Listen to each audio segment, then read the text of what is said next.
कुल्लू नफ्सिन ज़ाइक़तुल मौत। सदक़ल्लाहु मौलाना अल-अलीयुल अज़ीम।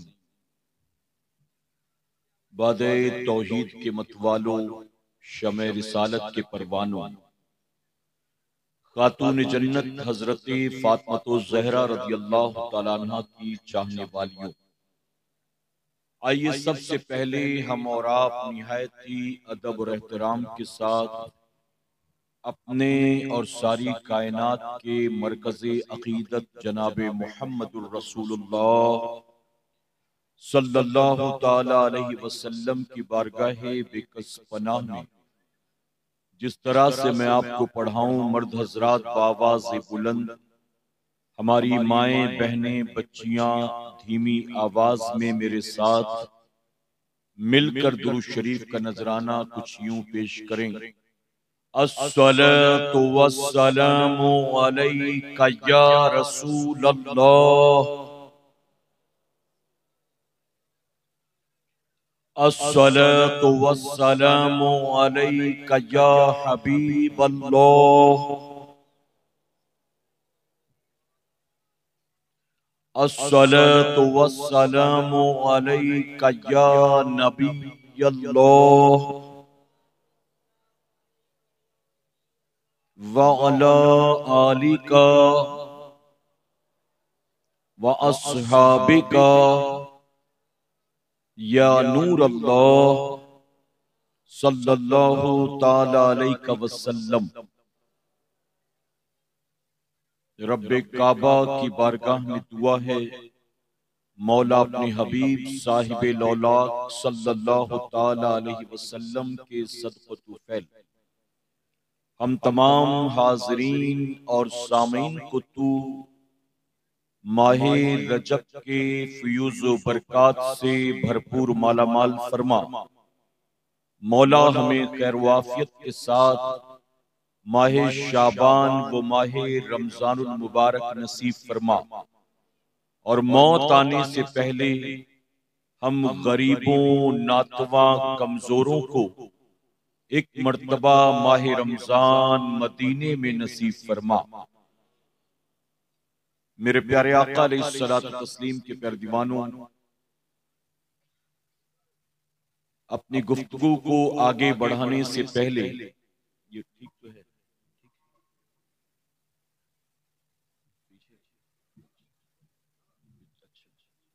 मैं नीचे आपके लिए है। और आप जानते हैं कि आज की महफिल में सरकारी मदीना सल्लल्लाहु अलैहि वसल्लम कॉन्फ्रेंस में आपको मरकजी खिताब औलादे गौसे आजम सैयद अमीनुल कादरी साहब किबला का समात करना है।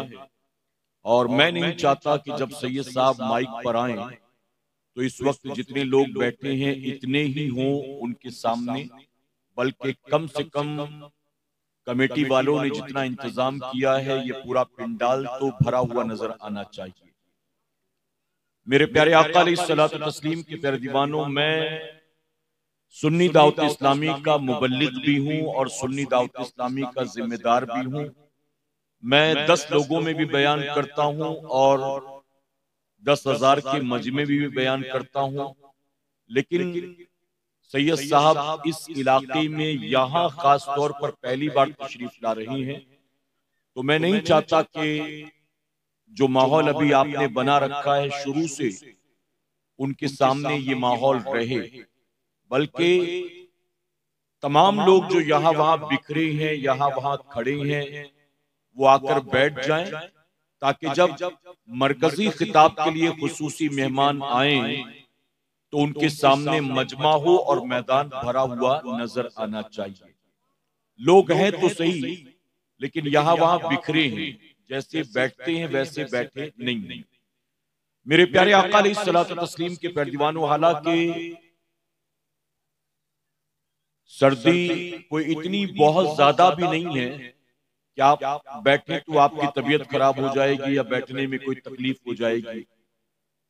शायद यहाँ वहां गली कूचों में खड़े होंगे तो सर्दी ज्यादा लगेगी, और यहाँ शामियाने में पिंडाल में आकर बैठेंगे तो शायद इतनी सर्दी आपको न लगे। मैं फिर एक बार गुजारिश करता हूं जो हजरात पीछे खड़े हैं, अगर जमीन पर बैठने में तकलीफ है तो आप ऊपर आकर बैठ जाए, कोई मसला नहीं है। मदरसे के बच्चों को नीचे भेज दिया जाएगा, आप ऊपर आकर बैठ जाएं। अगर आपको नीचे बैठने में तकलीफ है तो कोई मसला नहीं, लेकिन बस आए बैठें। देखिए इमाम साहब ने भी आपको बताया, नाजिम साहब ने भी आपको बताया कि एक जलसा करने के लिए कई पापड़ बेलने पड़ते हैं, आप जानते हैं ना। देखिए हम तो ऐसे ही आकर बैठ जाते, बहुत सारे हमारे उलमा भी दावत दी जाती है, सीधे पहुंचते हैं और माइक पर जाकर बयान करते हैं और बयान करके चले जाते हैं। लेकिन एक महफिल को सजाने में कितने पापड़ बेलने पड़ते हैं हर किसी को इसका अंदाजा नहीं होता। मुझे पता है क्योंकि मैं जमीनी लेवल का, ग्राउंड लेवल का आदमी हूं। मैं खुद भी अपने इलाके में इज्तिमात करता हूं, जिन इलाकों का जिम्मेदार हूं वहां पर जलसे इज्तिमात करता हूं। तो कैसे परमिशन से लेकर डोनेशन तक सारे मामलात होते हैं और कितने मरहलों से गुजरना पड़ता है, कितने कॉम्प्लिकेशंस होते हैं और मेहमानों को किस तरह लाना, उनकी खातिर करना, उनके खिलाने पिलाने का, ठहरने का और फिर इत्मीनान से वापस उनके जाने का, ये सारा इंतजाम करना ये बड़ा मुश्किल मरहला होता है। और आपका जो जलसा है, इस जलसे में कोई ऐसा नहीं कि मैं आ गया और सैयद साहब आ गए। आप देख रहे हैं कि अल्हम्दुलिल्लाह झारखंड से, कोलकाता से, बिहार से, मुख्तलिफ स्टेट से, मुख्तलिफ शहरों से मेहमानों को बुलाया गया है। तो ये जो सारे के सारे मेहमान आए हैं, सबका प्रोग्राम प्लान करना बड़ा मुश्किल होता है कि ये कैसे आएंगे, इनको कहाँ ठहराएंगे, इनके खाने का इंतजाम कहाँ होगा, फिर इनको गाड़ी से कैसे पहुंचाएंगे, कौन लेकर जाएगा, इनकी खातिर में कौन रहेगा, इनकी खिदमत में कौन रहेगा। तो ये बड़े मुश्किल मरहले होते हैं। आपको सिर्फ आकर बैठना है, सुनना है, और उसके लिए भी अगर आप तैयार नहीं है तो फिर आप बताएं कि जिंदगी में आप क्या करेंगे। मेरे प्यारे आका अलैहिस्सलातु तस्लीम के प्यारे दीवानों, तो जो लोग इन मरहलों से गुजरकर ऐसी महफिलों को सजाते हैं, हमें चाहिए कि हम उनका साथ भी दें, उनका शुक्र भी अदा करें और उनके हक में दुआ भी करें कि अल्लाह उन्हें मजीद इस तरह दीन की खिदमत की तौफीक अता फरमाए। मेरे प्यारे आका अलैहिस्सलातु तस्लीम के प्यारे दीवानों, में एक मर्तबा कहीं बयान करने के लिए चला जा रहा था बॉम्बे में। तो ट्रैफिक में या सिग्नल पर मेरी गाड़ी रुकी।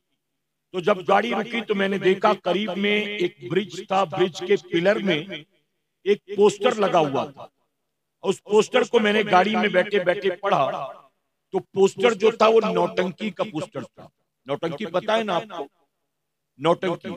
तो बॉम्बे में भी पहले जो है, मुझे अब नहीं पता, लेकिन बॉम्बे में जहां यूपी बिहार वाले ज्यादा रहते हैं वहां साल में 2-3 मरतबा, जैसे दिवाली के मौके पर या दिसंबर में या गर्मियों की छुट्टी में, कुछ लोग वहां के यूपी वगैरह से नौटंकी वालों को बुलाते थे, ग्राउंड बुक करते थे और हफ्ते 10 दिन वहां नौटंकी का प्रोग्राम होता था।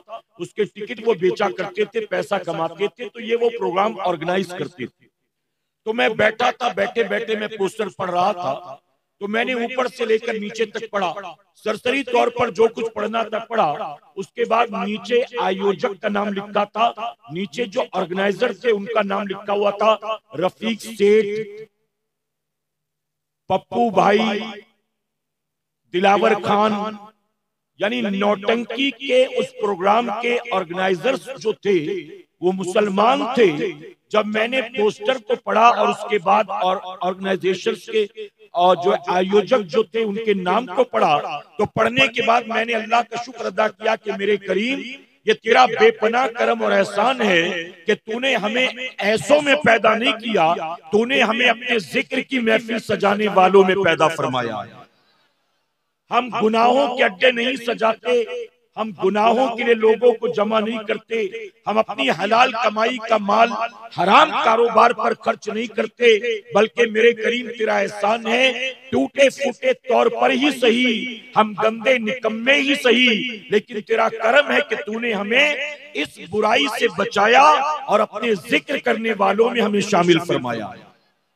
तो यकीनन वो लोग खुशनसीब होते हैं।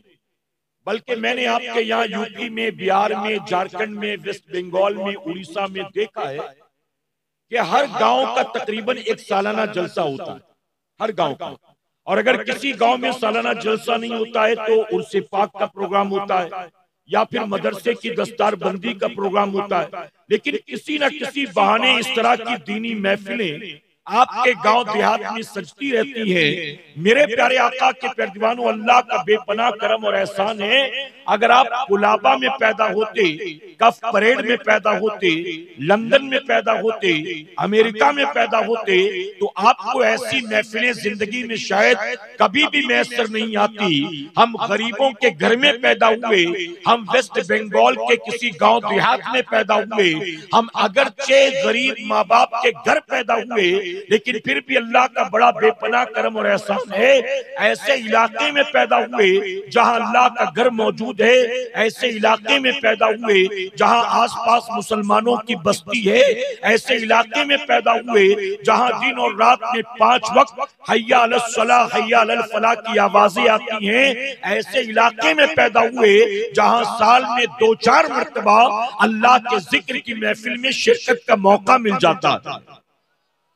ये मौके जिंदगी में बार बार आया नहीं करते, हमें नहीं पता। देखिए, मैं उलमा की मौजूदगी में अर्ज करता हूं, सर्दी की रात है ना, मैं अगर बॉम्बे से आया, सैयद साहब हैं मालेगांव के, लेकिन सफर करते करते वो गुजरात में कल प्रोग्राम था तो गुजरात से आए। आप भी अपने अपने घरों से निकल कर आए, जितने हजरात भी जहां से भी आए। आप बताइए, जो ऊपर बैठे हैं, जो नीचे बैठे हैं, जो गली कूचों में खड़े हैं, कोई एक भी यहां पर अपनी जात के लिए आया है? क्या आप रिश्तेदारी की वजह से यहां आए हैं? किसी की शादी अटेंड करने आए हैं? किसी बिजनेस पर्पस के लिए यहां पर आए हैं? कोई माल बेचने, कोई सौदा खरीदने, क्या आप इसलिए आए हैं?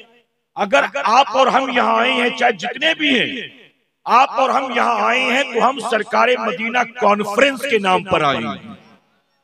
गोया कोई अपनी जात के लिए नहीं आया, जो आए हैं अल्लाह रसूल के नाम पर आए।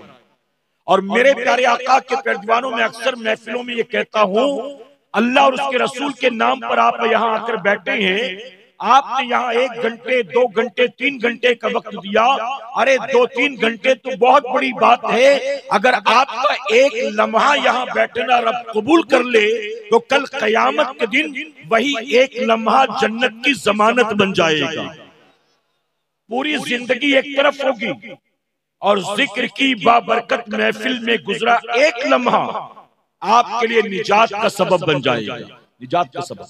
तो ये मौके जिंदगी में बार बार आया नहीं करते। मेरे प्यारे आका के प्यारे दीवानों, आपको शायद याद हो, पिछली मर्तबा आपके इसी जलसे में गालिबन फरवरी का महीना था, फरवरी, उसमें मैं था और मुफ्ती सलमान अजहरी साहब भी आए थे। जब ये जलसा था तो जलसे के वक्त आपने सोचा था कि यहां से जाने के बाद मुफ्ती साहब के साथ क्या मामला होंगे। आपने सोचा था यहीं से जाने के बाद ही तो सब कुछ हुआ था। और ऐसा भी नहीं कि यहां से हजरत गए तो 2-4 महीने के बाद हुआ, बस जाने के 2-4 दिन के बाद ही ये मामला पेश आया, जो भी हुआ। मेरे प्यारे आका के प्यारे दीवानों, हम भी नहीं जानते कि कल हमारा क्या होगा। कोई जानता है?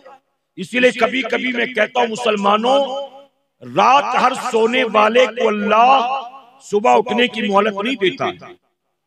कितने ऐसे हैं जो रात सोते हैं तो सोते ही रह जाते हैं, फिर सुबह घर वाले जगाते हैं तो पता चलता है कि पता नहीं रात को कितने बजे इनका इंतकाल हो गया, हमें तो मालूम ही नहीं। बताइए, होता है कि नहीं?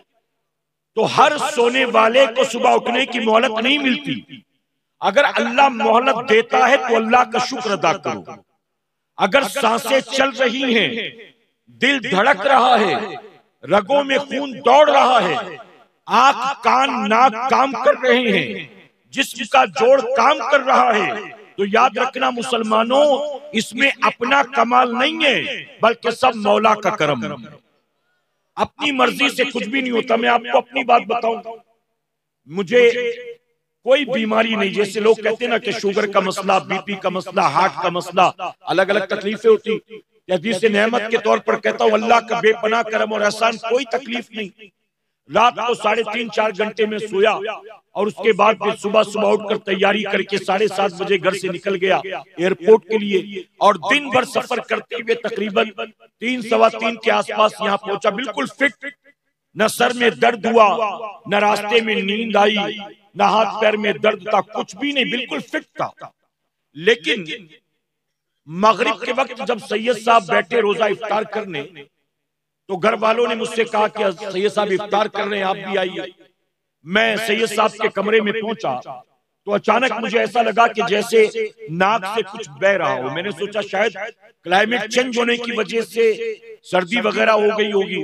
तो मैंने जब उसको साफ करने के लिए रुमाल निकाला तो नाक से बिल्कुल फ्रेश ब्लड बह रहा था, टपक रहा था, बिल्कुल फ्रेश। और इतनी देर में कि मैं रुमाल निकाल कर उसको साफ करने की कोशिश करता, कंटिन्यू बहने लगा मेरे बाईं जानिब से, कंटिन्यू, और बिल्कुल बहता जा रहा था मेरे कपड़े पर, चादर पर, जमीन पर। और मैं दौड़ा, फौरन वॉश बेसिन में गया, मैंने साफ किया, लेकिन साफ करने के बावजूद भी वो बंद नहीं हुआ, बहता ही जा रहा था, बहता जा रहा था। और तकरीबन ये आधे पौने घंटे चला है मुसलसल। घर वाले भी परेशान, मैं भी परेशान, मेरे सर में भी दर्द नहीं, कोई तकलीफ नहीं। फिर ये कैसे? मेरे प्यारे आका अलैहिस्सलातु तस्लीम के प्यारे दीवानों, ये अल्लाह का बेपनाह करम और एहसान है। जैसे अचानक तकलीफ हुई थी वैसे बंद भी हो गई। लेकिन ये जिंदगी में आने वाली तकलीफें हमें इस बात का एहसास कराती हैं कि इंसान, तेरी मौत के लिए तेरे 70-80 साल का होना जरूरी नहीं है, तेरी मौत के लिए तुझे हार्ट अटैक आना जरूरी नहीं है, तेरी मौत के लिए तुझे कैंसर और टीबी होना जरूरी नहीं है, तेरी मौत के लिए एक छींक भी काफी है, तेरी मौत के लिए एक ठोकर भी काफी है। बताइए करेक्ट है कि नहीं? हमारे एक दोस्त है, हमारे मुबल्लिग है, उनके वालिद साहब के पैर में एक ठोकर लग गई, कुछ कहीं जा रहे थे, एक ठोकर लग गई। ठोकर की वजह से नाखून टूट गया और खून आने लगा। उन्होंने उसका इलाज किया, तवज्जो है ना आपकी जो मैं समझाना चाहता हूं। उन्होंने उसका इलाज करने की कोशिश की, लेकिन जो जख्म हुआ था वो जख्म फैलता जा रहा था, सूखने का नाम नहीं ले रहा था, क्योंकि उनको शुगर था। आखिरकार 1-1.5 महीने इलाज के बाद डॉक्टर्स ने कहा कि इस जख्म की वजह से जहर आगे बढ़ता जा रहा है। अब आपके जिस्म को जहर से बचाने का एक ही तरीका है कि आपके पंजे को काट दिया जाए, आपके पंजे को। मरता क्या ना करता। उन्होंने कहा चलो ठीक है, काट दो इसको। यानी 1-1.5 महीने में अंगूठे में हुआ जख्म पूरे पंजे तक फैल चुका था और दर्द भी बढ़ गया और पैर में स्वेलिंग भी हो गई, चलने में तकलीफ। पंजा काट दिया गया। काटने के बाद सोचा कि राहत मिल जाएगी, लेकिन नहीं मिली, तकलीफ बढ़ती चली गई। आखिरकार उनके उस पांव को जांग से काट दिया गया। उसके बाद तीसरा ऑपरेशन हुआ और ऊपर से उनके पैर को काटा गया। आप जानते हैं एक मामूली सी ठोकर जो अंगूठे में लगी थी और छोटा सा जख्म हुआ था, उस जख्म की वजह से 3 ऑपरेशन हुए, पैर को टुकड़े टुकड़े करके काटा गया और 8 महीने के अंदर उसी मामूली ठोकर की वजह से उस आदमी का इंतकाल हो गया। उस आदमी का हमें और आपको एहसास नहीं होता, हमें और आपको कभी मौत का ख्याल नहीं आता। मेरे प्यारे आका अलैहिस्सलातु तस्लीम के प्यारे दीवानों, मैंने जो आयत करीमा की तिलावत की है ना, अल्लाह फरमाता है हर जानदार चीज को, हर नफ्स को मौत का मजा चखना है। हमसे पहले जितने लोग भी आकर चले गए, क्या बताइए कोई मौत से अपने आप को बचा सका? हम और हमारे बाद जो लोग आएंगे, अपने आप को क्या कोई मौत से बचा सकता है? मेरे प्यारे आका के प्यारे दीवानों, अल्लाह ने जो बागी थे, गद्दार थे, नाफरमान थे, उनको भी मौत का मजा चखाया, और जो फर्माबरदार थे, नेक थे, इताअत गुजार थे, उनको भी मौत का मजा चखाया है। सिर्फ अल्लाह की जात वो है जो कल भी थी, आज भी है, हमेशा रहने वाली है। अलावा इसके तो हर किसी को मौत का मजा चखना है। मेरे प्यारे आका अलैहिस्सलातु तस्लीम के पैरवानों, हम अपनी जिंदगी में मौत का तसव्वुर भी नहीं करते। हम अपने जीते जी मौत को शायद कभी याद भी नहीं करते। लेकिन याद रखें, जब मौत का फरिश्ता रूह को कब्ज करने के लिए आएगा, उम्र नहीं देखता, चेहरा नहीं देखता, मालो दौलत नहीं देखता, आपके एजुकेशन को नहीं देखता, आपकी क्वालिफिकेशन को नहीं देखता, लोग कितने परेशान होंगे इसकी फिक्र नहीं करता, कितने लोग आप पर डिपेंड है इसकी परवाह नहीं करता। जब मौत का फरिश्ता किसी बंदे की रूह कब्ज करने के लिए आता है, वो चाहे न चाहे, घर वाले रोते बिलखते रहे, लेकिन मौत का फरिश्ता इंसान की रूह को कब्ज करके ले जाता है और उसके पीछे तमाम लोगों को रोता बिलखता छोड़ दिया जाता है। ये रियलिटी है, ये कैसी हकीकत है जिसे आज नहीं तो कल हमें और आपको भी फेस करना है। बताइए ना, कभी कभी ऐसा होता है, मेरी बात समझ में आ रही ना आपके? मैं सिर्फ आपका जहन बना रहा हूं, आपको असल किताब सैयद अमीनुल कादरी साहब किबला का सुनना है इंशाअल्लाह। मैं आपका सिर्फ जहन बना रहा हूं। मेरे प्यारे आका अलैहिस्सलातु तस्लीम के पैरवानों, अल्लाह कुरान मुकद्दस में इरशाद फरमाता है, हर जामदार को मौत का मजा चखना है, हर जामदार को। कभी कभी ऐसा होता है कि घर में 62, 65, 68 साल का बूढ़ा बाप या दादा जो बीमार बिस्तर पर पड़ा था, वो वैसे ही बीमार बिस्तर पर पड़ा रहता है और उसकी आंखों के सामने उसका 22, 25, 28 साल का जवान बेटा या पोता दुनिया से रुखसत हो जाता है। बताइए, हमने कई वालिदैन को देखा, एक बाप जो अपने बेटे को बात बात पर डांटता है, कपड़ा कितना मैला कर लिया, कहीं भी बैठ जाता है, थोड़ा भी ख्याल नहीं रखता, देख कपड़े पे धूल लग गई, देख कपड़े पे मिट्टी लग गई, देख कपड़े पे दाग लग गया। अपने जवान बेटे के कपड़े को देखकर जो बाप अपने बेटे को डांटता है और नाराज होता है, हमने देखा कि एक वक्त ऐसा आता है, उसी जवान बेटे को जब कब्र में उतारा जाता है तो जिसके कपड़े पर दाग को देखना भी बाप को पसंद ना था, वही बूढ़ा बाप अपने कांपते हाथों से अपने बेटे की लाश पर मिट्टी डालता है। वही बूढ़ा बाप। क्या आपने ये नहीं देखा? मेरे प्यारे आका अलैहिस्सलातु तस्लीम के पैरवानों, हमारा मसला क्या है? देखिए, तवज्जो से आप सुनिएगा। मैंने आगे आकर बैठने की दरख्वास्त की, जो लोग आकर बैठ गए, जाहिर है कि उनको बात समझ में आ रही है और वो समझने वाले हैं, इसी वजह से उन्होंने रिक्वेस्ट को कबूल किया और आकर बैठ गए। ठीक है, तो मैं अब आपसे मुखातिब हूं जो मेरे सामने मौजूद है, और साथ ही अपनी माओ बहनों और बच्चियों से तवज्जो के साथ आप सुनिए। मेरे प्यारे आका अलैहिस्सलातु तस्लीम के पैरवानों, एक इंसान जी कर भला बताइए कितना जी लेगा? पहले वालों की जिंदगियां बहुत लंबी होती थी, लेकिन अब तो जिंदगी मुख्तसर हो चुकी। अगर आप 60 साल के हो गए तो अल्लाह का शुक्र अदा करें, अगर 65, 70 के पहुंच गए तो अल्लाह का दिन रात शुक्र अदा करें कि अल्लाह ने आपको इस उम्र तक पहुंचा दिया। आप कब तक जिंदा रहोगे इसकी कोई गारंटी नहीं।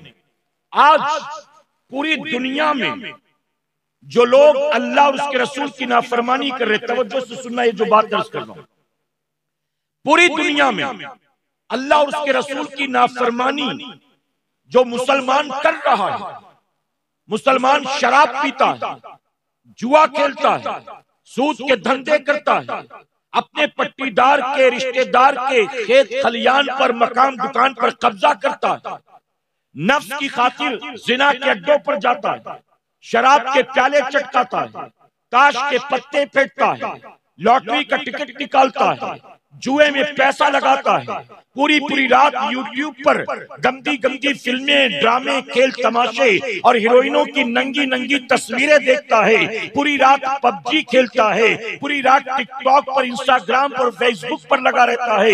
ये जो मुसलमान ये गुनाहों और बुराइयों के दिन रात काम कर रहा है, आज हमारी बच्चियां बेहया हो गई, आज मुसलमानों की बेटियां बेपर्दा बेगैरत हो गई और कौम मुस्लिम का नौजवान आज शराबी हो गया, ड्रग एडिक्ट हो गया, जुआरी हो गया। आप जानते हैं इन बुराइयों की असल जड़ क्या है? तो इन बुराइयों की असल जड़ तीन है, और वो तीन क्या है? सबसे पहली चीज ये है, मुसलमान के दिल से खौफे खुदा निकल गया। अल्लाह का जो डर होना चाहिए वो डर मुसलमान के दिल से निकल गया। माँ बाप से डरता है, लोगों से डरता है, इंसानों से डरता है, पुलिस वालों से डरता है, सीसीटीवी लगा हो तो डरता है, हुकूमत वालों से डरता है, नहीं डरता तो अल्लाह से नहीं डरता। और दूसरी बात, उसके दिल से मौत का डर निकल गया, यानी अल्लाह से नहीं डरता। कम से कम बंदा मौत से तो डरे, लेकिन मौत का भी कोई ख्याल नहीं है। दुनिया की रंगीनियों में, दुनिया के मकरो फरेब में, दुनिया के जाल में ऐसा उलझा हुआ है कि उसे कभी मौत की याद नहीं आती। और तीसरा गुनाह करने की वजह क्या है? आज के दौर के मुसलमान ने आखिरत को फरामोश कर दिया है। एक दिन मौत आएगी, एक दिन मरकर कब्र में जाएंगे, अल्लाह की बारगाह में हिसाब किताब देना होगा। कब्र या तो जहन्नम का गढ़ा बनेगी या तो जन्नत का बाग बनेगी। कयामत के दिन मुझे उठाया जाएगा, हिसाब किताब किया जाएगा। जो कुछ जिंदगी में करके आया हूँ, रब की बारगाह में उसका जवाब देना पड़ेगा। ऐ सरकारे मदीना के पैरवानों, हम मरने के बाद जब महशर में उठाए जाएंगे, उस वक्त जब हिसाब किताब होगा तो नामे अमाल दाहिने हाथों में दिया जाएगा कि मुंह के बल घसीट कर जहन्नम की आग में डाल दिया जाएगा। हमें कुछ भी पता नहीं है। तो आज गुनाहों और बुराइयों की सबसे बड़ी जड़ और वजह यही है, मुसलमान ने अल्लाह के खौफ को दिल से निकाल दिया, मुसलमान ने मौत के ख्याल को अपने दिल दिमाग से निकाल दिया, मुसलमान ने आखिरत के हिसाब किताब को फरामोश कर दिया। ऐ सरकारे मदीना के पैरवानों, आप मुझे बताएं कि अगर कोई चोर कहीं चोरी करने के लिए जाता है, चोरी करने वाला था, अचानक उसकी नजर पड़ी कि सामने सीसीटीवी लगा था, कैमरा लगा था। अब बताइए वो चोरी करेगा? जी, चोरी करने के इरादे से कहीं गया, किसी की फैक्ट्री में, दुकान में, घर पर कहीं गया, अभी चोरी करने वाला था, अचानक नजर पड़ी कि यहां तो कैमरा लगा, अगर मैं चोरी करूंगा तो पकड़ा जाऊंगा, क्योंकि यहां कैमरा है, कैमरे में रिकॉर्डिंग हो रही है। तो आप बताइए फिर वो चोरी करेगा कि चोरी का इरादा तर्क कर देगा? अरे वो बंदा जो चोर उचक्का हो, वो बंदा जो हराम कमाने हराम खाने वाला हो, अगर वो कहीं पर कैमरा लगा देखे तो डर जाता है, और एक कैमरे की वजह से चोरी का इरादा तर्क कर देता है। मेरे प्यारे आका के पैरवानों, याद रखना, कैमरा अगर इस तरफ मुंह करके लगा है तो यही की चीजें उसको नजर आएंगी, उसको दाएं बाएं की और पीछे की चीजें नजर आने वाली नहीं है। अगर कैमरे का रुख इस तरफ है तो सामने मौजूद चीजें कैमरे में नजर आएंगी, उसके पीछे क्या चल रहा है कैमरे में नजर नहीं आएगा। लेकिन आप जानते हो अल्लाह तबारक व तआला का देखना कैसा है? अल्लाह दुनिया के कैमरों की तरह नहीं देखता, अल्लाह हमारे और आपकी तरह इंसानों की तरह नहीं देखता, बल्कि सूफिया ने फरमाया अल्लाह का देखना अमावस की काली रात में, काले रंग के पहाड़ पर, काले रंग की गार में, काले रंग की मिट्टी में, जब काले रंग की चींटी चलती है तो अल्लाह उस चींटी को भी देखता है, अल्लाह उस चींटी के पैरों की आहट को भी सुनता है, और अल्लाह उस चींटी के हिस्से की रोजी उसे वहीं पर अता फरमाता है। आप बताइए, अमावस की काली रात, काले रंग का पहाड़, काले रंग की गार, काले रंग की मिट्टी, और मिट्टी में चलने वाली काले रंग की छोटी सी चींटी, जब वो अल्लाह की निगाहों से पोशीदा नहीं है तो ये 5.5-6 फीट का इंसान दुनिया के लाख पर्दों में छुप जाए, क्या ये कभी रब की निगाहों से पोशीदा हो सकता है? अल्लाह कायनात के जर्रे जर्रे को हमेशा यकसा देखता है। इस वक्त बांसकुड़ा में हम अल्लाह के जिक्र की महफिल में बैठे हैं, रात के तकरीबन 1 बज रहे हैं, अल्लाह हमें भी देख रहा है। इस वक्त जो लोग मक्का मुअज्जमा में खाने काबा का तवाफ कर रहे होंगे, अल्लाह उन्हें भी देख रहा है। इस वक्त जो मदीना मुनव्वरा में मस्जिद नबी शरीफ के अंदर सजदा कर रहे होंगे, अल्लाह उन्हें भी देख रहा है। इस वक्त जो अजमेर शरीफ में गरीब नवाज के गुंबद को देखते बैठे होंगे, अल्लाह उन्हें भी देख रहा है। इस वक्त जो रात के अंधेरे में अपने घर के बिस्तरों में मजे से सो रहे हैं, अल्लाह उन्हें भी देख रहा है। इस वक्त अमेरिका और लंदन में जो शराब के अड्डों पर शराब पी रहे होंगे, जो कसीनो और जुए के अड्डे पर जुआ खेल रहे होंगे, जो जिना के बाजार में जिना कर रहे होंगे, अल्लाह उन्हें क्या नहीं देखता? ऐ सरकारे मदीना के पैजवानों, अल्लाह कायनात के जर्रे जर्रे को हमेशा यकसा देखता है। अब आप बताएं कि जब अल्लाह देख रहा है, ये तसव्वुर दिलो दिमाग में एक इंसान के बैठ जाएगा, तो क्या कभी वो अल्लाह की नाफरमानी करेगा? अगर कोई 18-20 साल का लड़का अपने दोस्तों के साथ मिलकर कहीं सिगरेट पी रहा था, खड़े होकर अचानक उसकी नजर पड़ी कि सामने से चाचा चले आ रहे हैं, बताइए सिगरेट पिएगा कि फेंक देगा? जी, अचानक उसकी नजर पड़ी कि मेरे खालू चले आ रहे हैं। एक लड़की बुर्का पहनकर किसी लड़के के साथ घूमने के लिए जा रही थी। अचानक उसकी नजर पड़ी कि यहां तो मेरे मोहल्ले का कोई आदमी मौजूद है। अब बताइए लड़की क्या उस आदमी के सामने उस लड़के के साथ घूमेगी फिरेगी, बल्कि अजनबी बन जाएगी? ऐ सरकारे मदीना के पैजवानों, अगर अपने रिश्तेदार को आप कभी देख लो अपनी बुराई के वक्त, तो फौरन बुराई का इरादा तर्क कर देते हो कि देख लेगा तो क्या जवाब दूंगा, देख लेगा बेइज्जती हो जाएगी, देख लेगा तो घर वालों को जाकर बता देगा। आप जरा बताइए कि एक इंसान अपने जैसे इंसानों से तो डरता है, लेकिन उससे नहीं डरता जो सारी कायनात का खालिक व मालिक है। आप मुझे बताएं, कयामत के दिन माँ को जवाब नहीं देना, बाप को हिसाब नहीं देना, खाला खालू को, मामू नाना दादा को हिसाब नहीं देना। कयामत के दिन जिस रब को जवाब देना है, उस रब की निगाहों से क्या कभी पोशीदा हो सकते हो? हुजूर अकरम सल्लल्लाहु अलैहि वसल्लम की खिदमत में एक हबशी नौजवान आया, आकर कहता है, या रसूलल्लाह सल्लल्लाहु अलैहि वसल्लम, मैं आपको गवाह बनाकर अपने तमाम गुनाहों से तौबा करता हूं, आप मेरे हक में दुआ करें, अल्लाह मेरी तौबा कबूल करके मेरे गुनाह माफ फरमा दे। हुजूर अकरम सल्लल्लाहु अलैहि वसल्लम ने उसके लिए दुआ की। उस बंदे ने रब की बारगाह में तौबा की। तवज्जो है ना आपकी? अब बताइए, जिसके हक में मेरे नबी ने दुआ की हो, अल्लाह उसे माफ फरमाएगा कि नहीं? जी, उसने तौबा की, रसूलुल्लाह ने दुआ की, अल्लाह ने उसके गुनाह बिलाशुबा माफ कर दिए। तौबा करने के बाद वो नौजवान उठकर अपने घर की तरफ चला। अभी चंद कदम ही गया था, कुछ जहन में ख्याल आया, वापस पलट कर आया।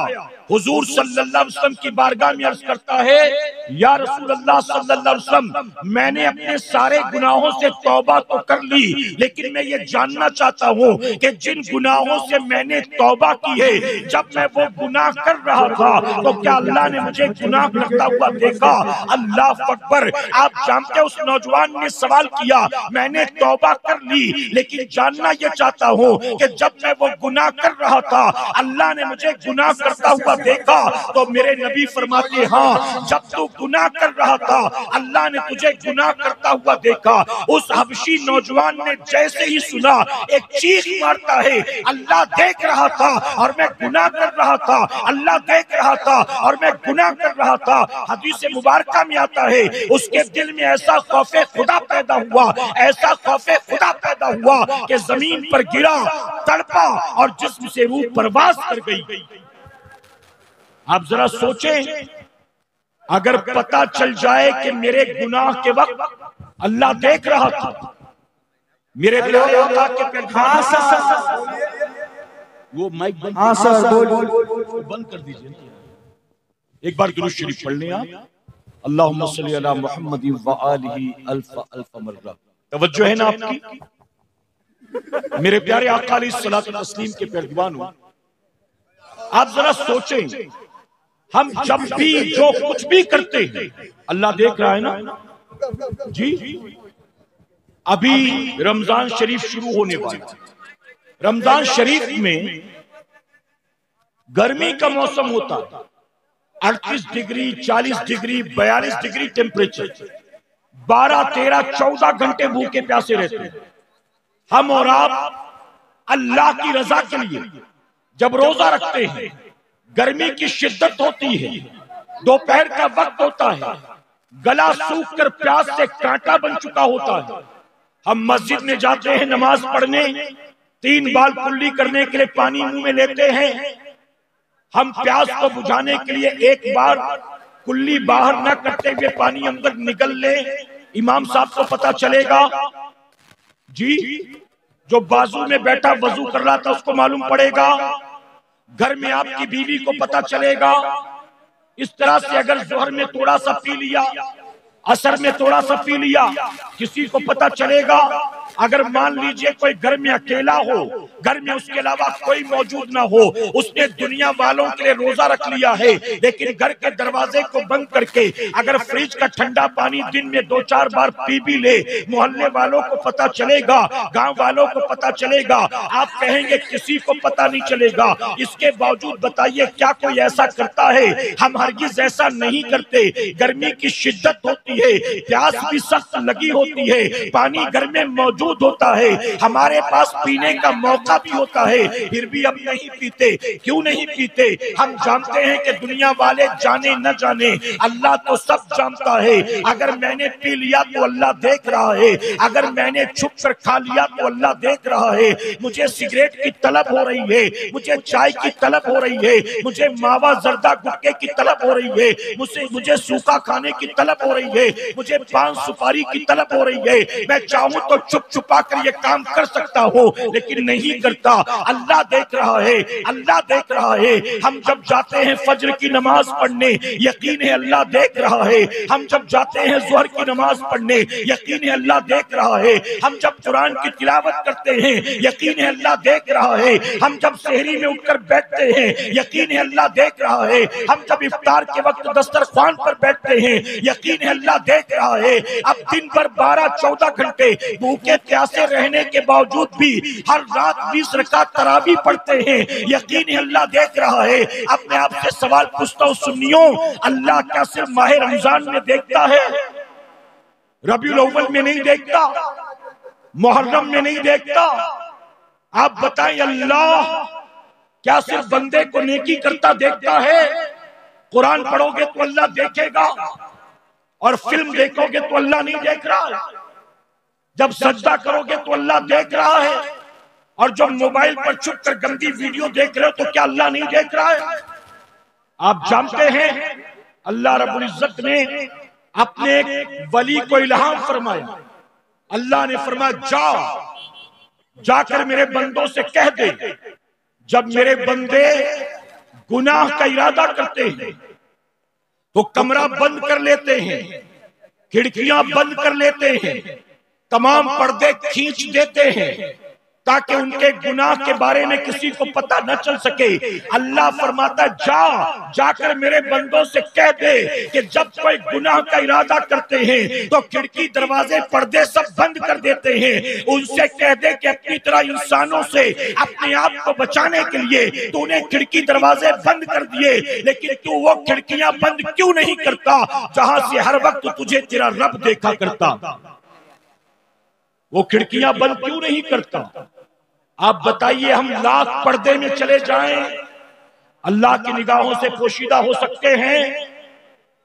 मुसलमानों 3 चीजें याद रखना, ना अल्लाह की नजर से कभी छुप सकते हो, न मौत से भागकर कहीं जा सकते हो, और न कब्र से अपने आप को कभी बचा सकते हो।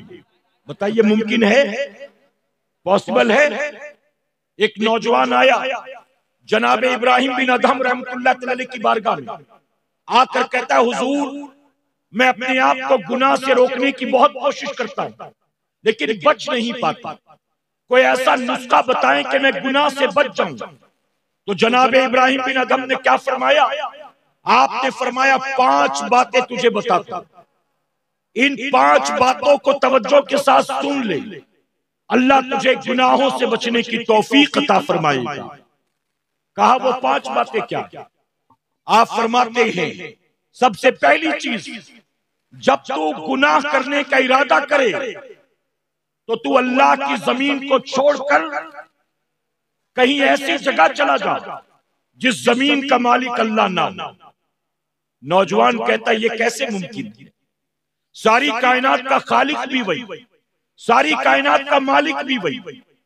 तो फरमाते हैं कि फिर एक काम कर, अगर जमीन अल्लाह की है कहीं और नहीं जा सकता तो ऐसी जगह छुप कर गुनाह किया कर जहां अल्लाह तुझे देख न सके। वो कहता है हुजूर ये भी मुमकिन नहीं, मैं कहीं भी चला जाऊं अल्लाह की निगाहों से पोशीदा नहीं हो सकता। तो आपने फरमाया फिर तीसरा काम कर, जब तू गुनाह का इरादा कर तो अल्लाह की दी रोजी खाना बंद कर दिया। अल्लाह की रोजी मत खाया कर, क्योंकि उसकी रोजी खाकर उसकी नाफरमानी। कहता है अल्लाह की दी रोजी ना खाऊं तो फिर रोजी देने वाला कौन है दूसरा उसके सिवा?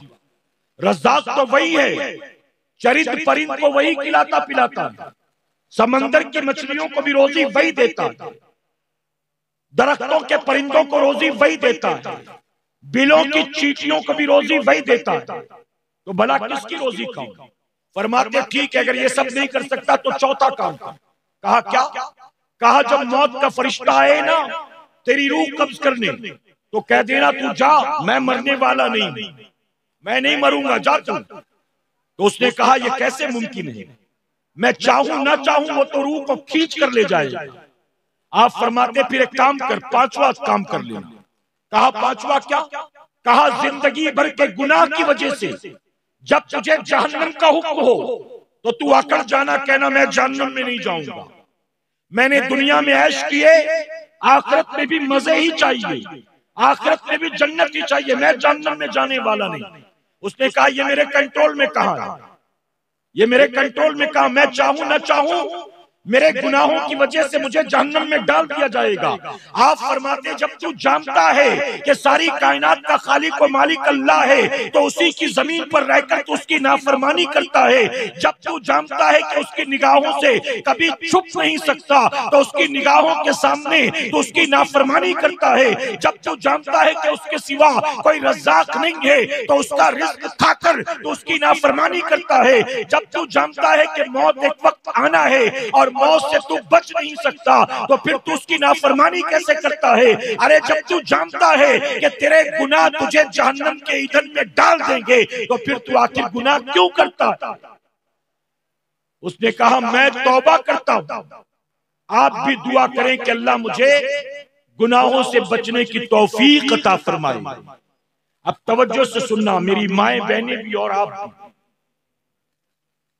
उम्मुल मोमिनीन उम्मे सलमा रज़ी अल्लाह तआला फरमाती हैं, ऐ बंदे अगर तुझे पता चल जाए कि तेरी जबान से निकलने वाले जुमले कल कयामत में तेरे लिए पकड़ का सबब बनेंगे तो तू अपनी जबान को हमेशा के लिए बंद कर ले। जबान खोले तो सिर्फ अल्लाह के जिक्र के लिए खोला करे, जबान खोले तो सिर्फ अल्लाह के जिक्र के लिए खोला करे। आप जानते हैं अल्लाह ने हर इंसान के साथ एक फरिश्ता रखा है। अभी बुजुर्ग ने सुभान अल्लाह कहा ना, सुने आप, अल्लाह ने हर इंसान के साथ एक फरिश्ता रखा है। वो फरिश्ता क्या करता है? उसकी ड्यूटी है आपकी जबान से निकलने वाले हर जुमले को फरिश्ता नोट करता है। आप जो भी कह रहे हैं ना अपनी जबान से, जो भी कह रहे हैं, चाहे बात अच्छी हो, चाहे बात बुरी हो, चाहे अल्लाह का जिक्र हो, चाहे दुनिया के चर्चे हो, जबान से जो कुछ निकलता है वो फरिश्ता उसको नोट करता है। और कयामत के दिन आपकी नेकी बदी को जब तौला जाएगा तो हदीस शरीफ में आता है कि जिंदगी भर तूने जो कुछ कहा था फरिश्ते ने उसको लिख कर रखा है और कयामत के दिन तेरा वो रजिस्टर तेरे हाथ में दिया जाएगा और अल्लाह का फरिश्ता कहेगा तूने जिंदगी भर जो जो कहा था मैंने सब लिखा है, आज तुझे ये सब पढ़कर सुनाना है। अब बताओ जब वो रजिस्टर दिया जाएगा और कहा जाएगा कि इसको पढ़ो तो हमने दुनिया में क्या क्या कहा था हमें पता है। क्या बताइए रब के सामने वो पढ़ सकेंगे? हमने तो गालियां भी दी होंगी, हमने तो गीबत भी की होगी, हमने तो झूठ भी बोला होगा, हमने तो मजाक भी उड़ाया होगा, हमने किसी पर तंज और ताना भी किया होगा, हमने किसी पर बहतान भी लगाया होगा, हमने जबान से फहश कलमात भी निकाले होंगे, हमने किसी फिल्म की, ड्रामे की, हीरो हीरोइन की बात भी की होगी, हमने कोई अल्लाह रसूल की नाफरमानी वाले जुमले अपनी जबान से जरूर निकाले होंगे। अब बताइए जिंदगी पर जो कुछ भी कहकर मरोगे, जब कयामत के दिन आपका दफ्तर आपके हाथ में दिया जाएगा और कहा जाएगा तूने जिंदगी में जो कुछ कहा था इसमें लिखा है, अब तुझे पढ़कर सुनाना होगा, तो बताओ पढ़ सकेगा हम में से कोई? मेरे प्यारे आका के पेरजवानों, ये छोटे छोटे मदरसे में पढ़ने वाले बच्चे, ये हमारे उलमा, ये हमारे शौरा, जब कयामत के दिन इनके हाथ में दफ्तर दिया जाएगा और कहा जाएगा कि तूने जिंदगी भर जो कुछ कहा था मैंने लिखा है, अब तुझे पढ़कर सुनाना होगा, ये डरेंगे नहीं, घबराएंगे नहीं। उसकी वजह कि इन्होंने दुनिया में लोगों को जमा करके गाली गलौज नहीं किया था, किसी की गीबत और चुगली नहीं की थी। जैसे ही दफ्तर हाथ में दिया जाएगा ये बच्चे कुरान की तिलावत शुरू कर देंगे, उलमा अल्लाह रसूल का जिक्र शुरू कर देंगे, और ये हमारे शौरा हजरात जो हैं रसूलुल्लाह की नाते पढ़नी शुरू कर देंगे। जिंदगी जिस काम में गुजारी होगी दफ्तर में वही लिखा होगा, और जब दफ्तर में वो लिखा होगा तो उसे पढ़ने से क्या कोई डरेगा? इसीलिए जो बार बार कहते हैं ना सुभान अल्लाह बोलो, सुभान अल्लाह बोलो, सुभान अल्लाह बोलो, अपने फायदे के लिए नहीं कहते, ये आपके फायदे के लिए कहते हैं। अगर बोलोगे तो कम से कम आपके नामे अमाल में कुछ तो नेकी लिखी होगी, कुछ तो नेकी। और मेरे प्यारे आका के पेरजवानों, बुरा मत मानिए, आज हमारी पोजीशन ये है ना, मेरी बात समझ में आ रही ना आपके? दुनिया के पीछे भागते भागते भागते भागते आज मुसलमान इतना लालची हो गया ना कि जब तक इसको लालच ना दो ये सुभान अल्लाह भी नहीं बोलता। नाजिम साहब ने कहा सुभान अल्लाह बोलोगे तो 70 नेकियां मिलेंगी, तो सब ने कहा सुभान अल्लाह, उससे पहले कोई नहीं बोल रहा। हदीस शरीफ में आता है कि एक बार सुभान अल्लाह कहोगे तो आपके नाम का एक दरख्त जन्नत में लगा दिया जाएगा। आप बताइए जन्नत में एक दरख्त, दुनिया में एक दरख्त लगाने में बहुत मेहनत लगती है कि नहीं लगती? और उसके बावजूद भी जो दरख्त आपने लगाया उसका फल खाओगे कि नहीं खाओगे, कोई गारंटी है? आपने जो दरख्त मेहनत से लगाया उससे कोई आपको फायदा होगा ये भी नहीं पता होता।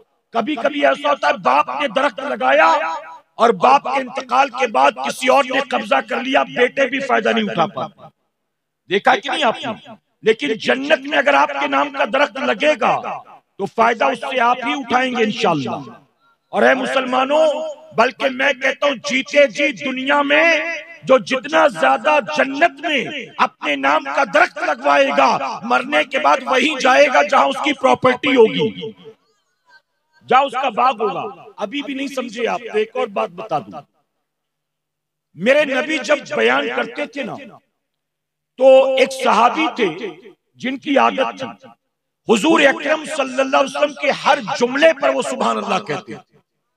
दाएं वाला नहीं बोल रहा है, बाएं वाला नहीं बोल रहा है, आगे वाला नहीं, पीछे किसी का टेंशन नहीं, अकेले वो सुभान अल्लाह करते रहते। एक मर्तबा मेरे नबी फरमाते तुम मुझे दाद देते हो और तुम्हारे इस दाद देने पर फरिश्ते तुम्हें दाद देते हैं। यानी तुम मेरी बात सुनकर सुभान अल्लाह कहते हो और फरिश्ते तुम्हारे सुभान अल्लाह कहने पर सुभान अल्लाह कहते हैं। तो हम भी ये सोचकर कहें कोई नहीं बोल रहा, मैं बोलूंगा, अगर मेरी देखा देखी दो चार और बोलेंगे अल्लाह उसका सवाब भी मुझे अता फरमाएगा।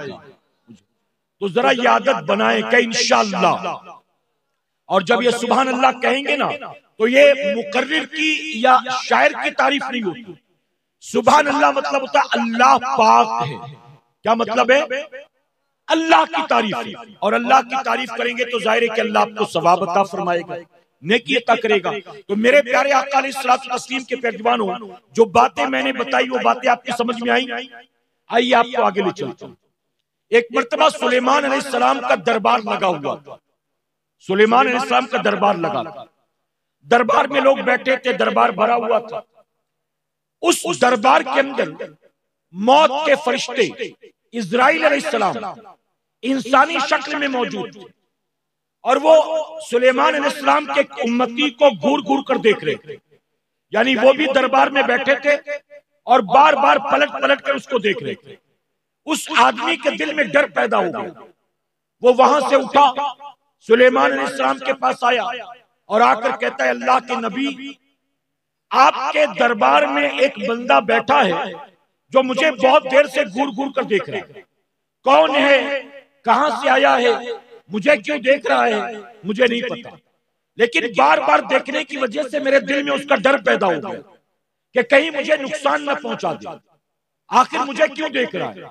आप बताइए, अगर कोई अजनबी आदमी कहीं पर आपको बार बार घूर घूर कर देख रहा हो तो दिल में डर पैदा होगा कि नहीं होगा? यहां से कोई कमाने बंबई चला जाए और वहां पर पहले दूसरे तीसरे दिन कोई आदमी उसको रोजाना घूर रहा है, उसके ऊपर नजर रखे हुए, डर पैदा होगा कि इंसानी फितरत है।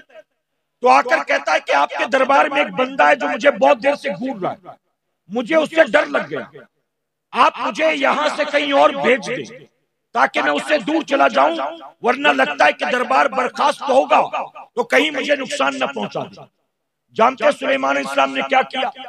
आपने हवा को हुक्म दिया कि इस बंदे को हिंद में पहुंचा दे। हिंद मतलब इंडिया, हिंदुस्तान। हदीस शरीफ में है, इस बंदे को है हवा हिंद पहुंचा दे। हवा लेकर चली गई। इज़राइल अलैहिस्सलाम जो बैठे थे वो भी उठे, वो भी निकल गए, वो भी चुपचाप चले गए। कुछ देर के बाद इज़राइल अलैहिस्सलाम वापस आए, दरबार बर्खास्त हो चुका था। वापस आए, सुलेमान अलैहिस्सलाम से सलाम किया। सुलेमान अलैहिस्सलाम ने फरमाया कि इज़राइल, उस बंदे को इतना घूर घूर के क्यों देख रहे थे? तुम्हारे देखने की वजह से उसके दिल में डर पैदा हो गया।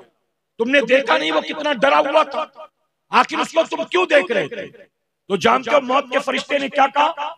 मौत के फरिश्ते ने कहा, अल्लाह के नबी, दरअसल मैं आया था उस बंदे की रूह कब्ज करने के लिए।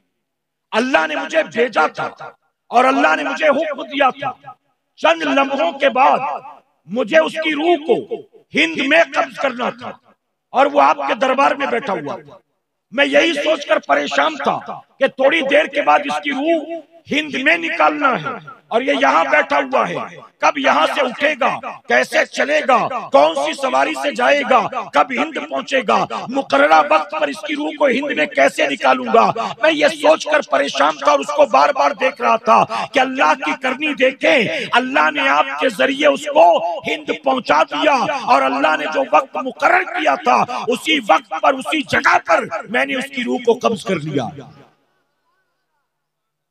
पता चला कहीं भाग कर नहीं जा सकते हो। कहीं जा सकते हो? बताइए, कहीं जा सकते हो?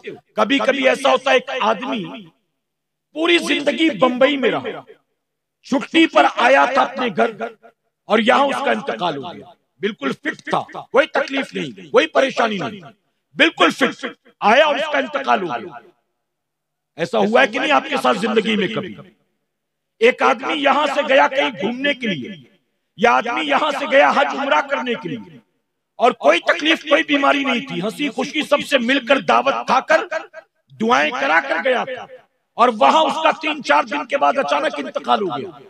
तो पता यह चला कि इंसान की मौत रब ने जहां जिस मकाम पर जिस वक्त लिखी है उसे वहां उस वक्त मौत आना ही आना है। तो मौत से कभी छुटकारा नहीं मिलेगा।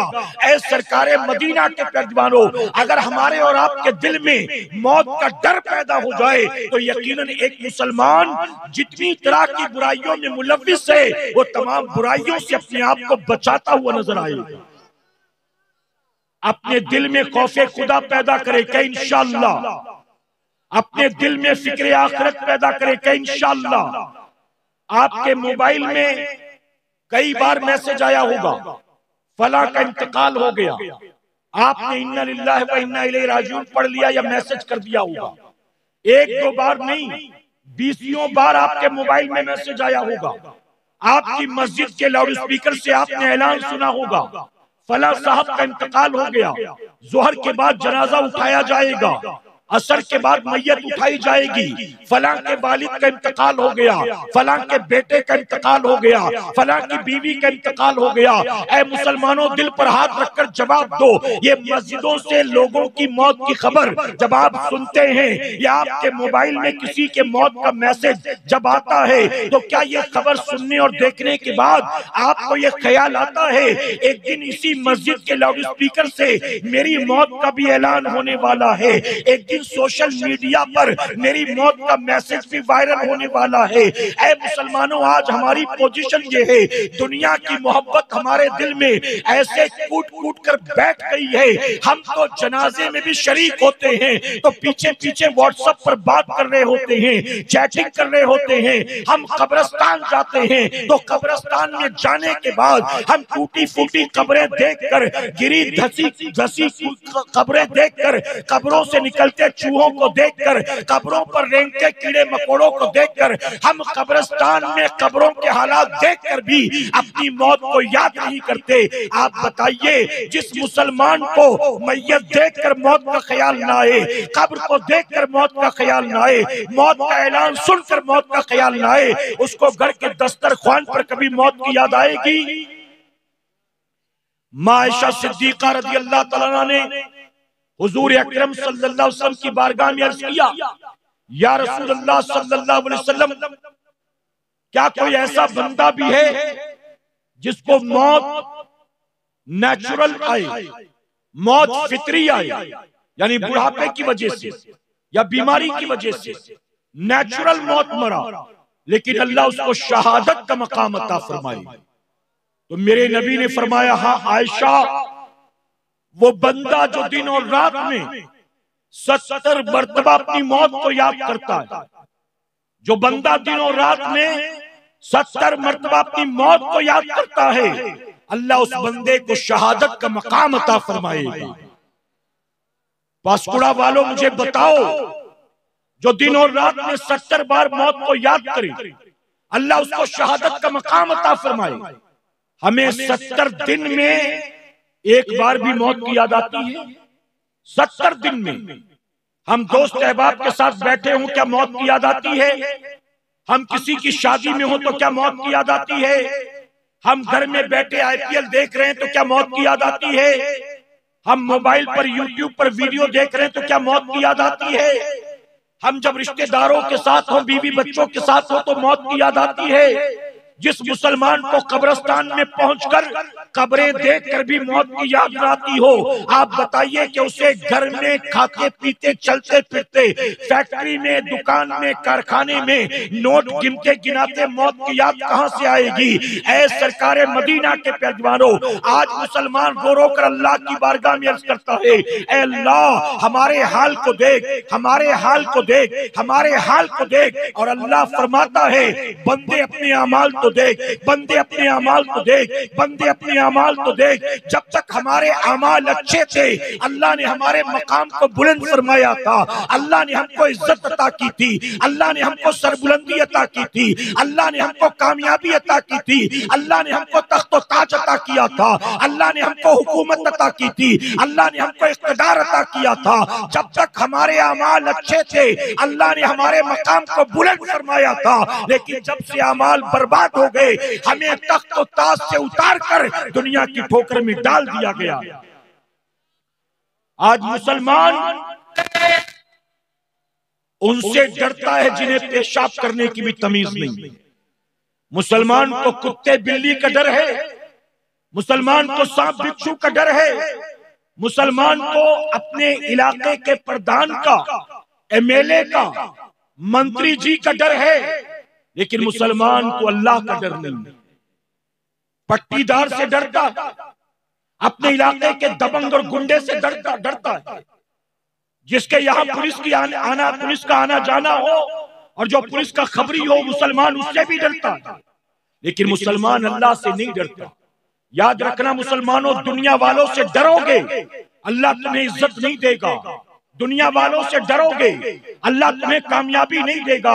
अगर तुम इज्जत चाहते हो, कामयाबी चाहते हो, फिर से खोया हुआ वकार चाहते हो, अगर तुम सरबुलंदी चाहते हो, अगर तुम अल्लाह रसूल की रजा चाहते हो, तो अपने दिल से दुनिया के डर को निकाल फेंको, अपने दिल में पैदा करो अल्लाह और उसके रसूल का डर पैदा करो। मेरे प्यारे आका के प्यारे दीवानों, आप मुझे बताएं, गरीब नवाज हिंदुस्तान आए तो गरीब नवाज के मुकाबले में वो आया था जिसके अंडर में उस वक्त हिंदुस्तान के 250 हेलो हेलो हेलो हेलो नारे तकबीर, नारे रिसालत, मसलके आला हजरत, सरकार की आमद, दिलदार की आमद, औलादे गौसे आज़म, औलादे गौसे आज़म, नारे हैदरी, नारे हैदरी, औलादे गौसे आज़म, अमीनुल कादरी साहब किबला, नारे रिसालत, अमीनुल कादरी साहब किबला, सैयद अमीनुल कादरी साहब किबला, औलादे गौसे आज़म,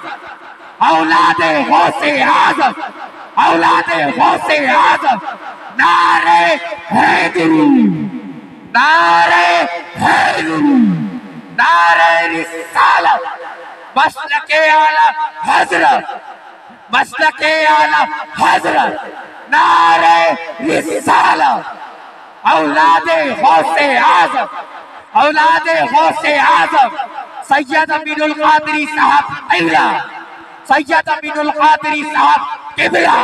देखो देखो कौन आया, देखो देखो कौन आया, लब्बैक लब्बैक लब्बैक या रसूल।